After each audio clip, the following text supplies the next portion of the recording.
Hi Pisces, welcome. So tingnan natin kung ano yung mensahe sa'yo.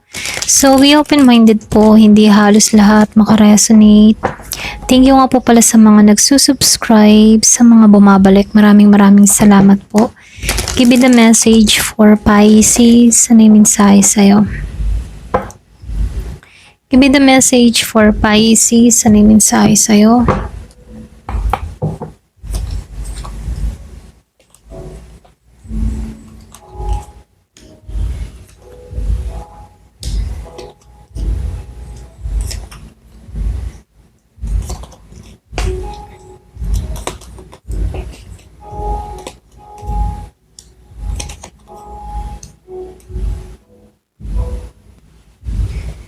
So, dito, Pisces, sinasabi ng baraha sa'yo. Pagod na yung puso mo, pero hindi ka pa sumusuko. Dahil sa dulo, may pag-ibig na totoo. Okay? Kumbaga may pag-ibig na parating sa'yo. So, dito, nakikitaan ko dito,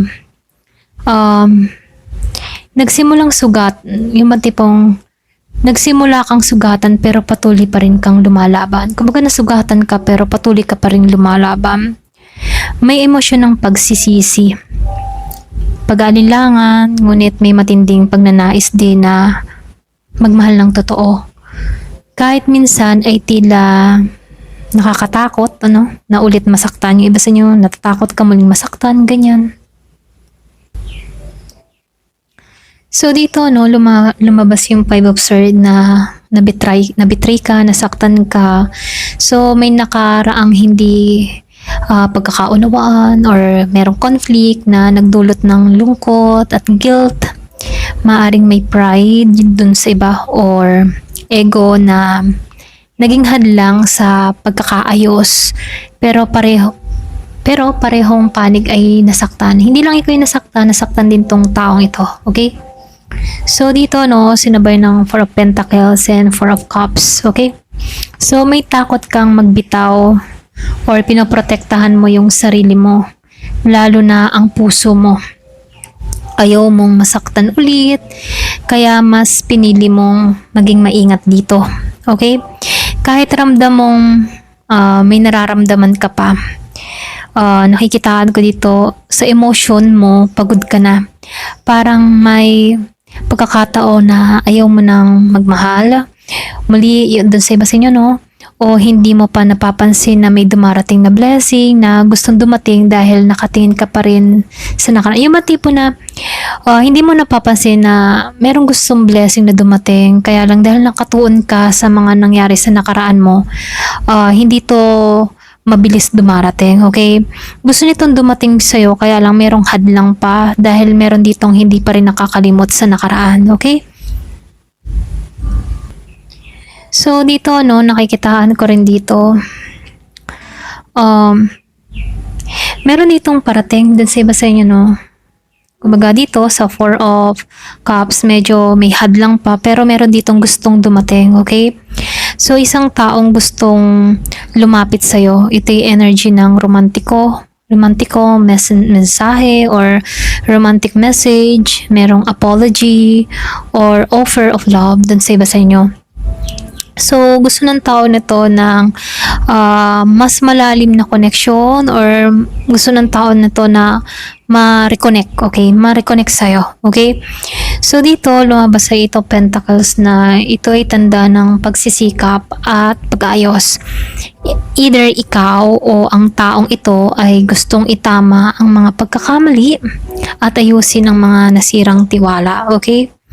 So, dito, lumalabas din dito na mabilis na kilos or komunikasyon doon sa iba sa inyo, may darating na mensahe o harapang pag-uusap. Hindi na ito magtatagal. Meron ditong tao na gustong iklaro. Meron siyang gustong sabihin, i-clear sa'yo. Okay, meron siyang gustong iparating sa'yo.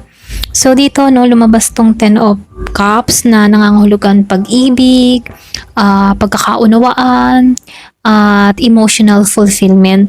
Ito ay posibleng reunion dun sa iba o masayang pagtatapos ng bagyong pinagdaanan. Okay? So, meron akong nakikitang reconciliation dun sa iba sa inyo. Kung meron kang kadiring dito na Scorpio, Cancer, or Pisces. So, dito, no, lumabas itong Nine of Pentacles and Nine of Swords and Queen of Wands. So, dito, nakikitaan ko dito, self-love dun sa iba sa inyo or pwede rin nagiging kang independent. Ikaw ngayon ay natutong tumayo sa sarili mo dito, okay? Mahalin yung sarili, natutong tumayo sa sarili, mahalin ang sarili, at hindi ka umasa ng validation mula sa iba. Okay? Hindi ka nag-umasa sa mga sasabihin ng ibang tao, ganyan. So, dito, no, sa Nine of Swords and sinabay ng Queen of Wands, paminsan-minsan, ano, yung iba sa inyo, paminsan-minsan or gabi-gabi mo pa rin iniisip ang mga nangyari. Yung iba sa inyo, pwedeng meron kang mga alaala na hindi makalimutan, okay?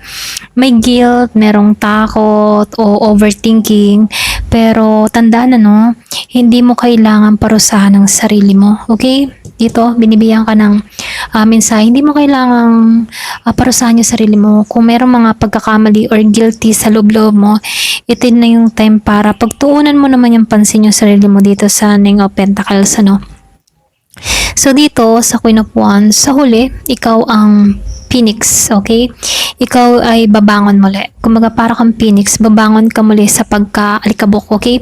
So malakas ka na, confident ka, handang bumangon. Ito na yung panahon para ipakita kung gaano ka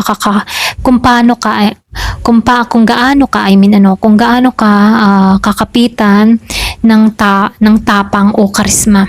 Ikaw ang inspirasyon sa iba. Kumbaga ikaw yung magiging inspirasyon sa iba, okay?